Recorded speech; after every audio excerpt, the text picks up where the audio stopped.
What's up guys, and today we're going to be doing something a little bit different, but kind of the same. In this video I'm going to be teaching you how to jump, but it's going to be more than just that. I'm going to be teaching you how to jump with a little bit of style. Now before we get into it, there's something you need to know.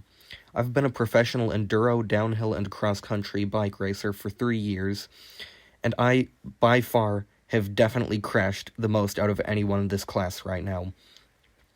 But that doesn't matter. What does truly matter is that if you follow these 3 simple, easy steps, if you stick with me for the next few minutes, you'll be jumping the same way you're going to be seeing me jump throughout this whole clip. This might look easy, but I'm going to show you that it's actually a lot harder than it looks.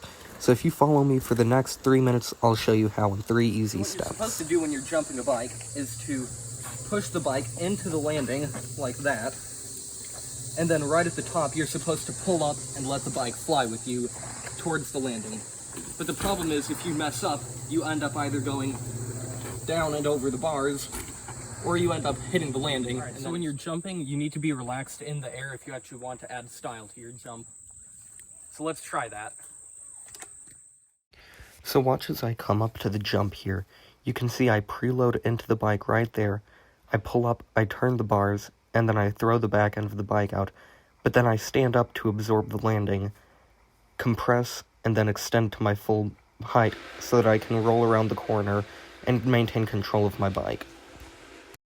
Let's get out of here, and while we're moving, I'll tell you the first technique that you need to know when you're learning how to jump for the first time ever. So the first technique you can use when you're learning how to jump is rotating your ankles while you're in the air. So watch here in slow motion while I'm coming up to the jump. You can see me drop my ankles as I push up the bike. Once I'm in the air, I rotate my ankles forward to scoop the bike up with me, and then when I'm landing, I drop my ankles again to help absorb the impact and keep my feet from coming off the pedals. And then here again, you can see I pull up hard on the bike and absorb the impact. The second technique you should know for when you're actually in the air is to be as relaxed as you can, ideally in a very standing up and neutral position over top of the bike while you're flying.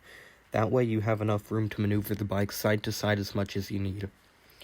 Now, to do whips, which is the trick that I'm doing in the picture right now, you want to turn your wheel the opposite way that you intend to throw your bike when you go up the takeoff, and then when you're in the air you want to flick your wheel, the back wheel in particular, to the other side that you turned your front wheel, and then do all of this in the opposite order when you're landing. So you want to turn your front wheel back down to the landing, and then change your back wheel straightened out so that it's perfectly set up to land front wheel and then back wheel all the way down the landing. So the third technique that you need to know is how to make your bike land smoothly without going over the bars or casing the jump, which is when your back wheel hits the landing.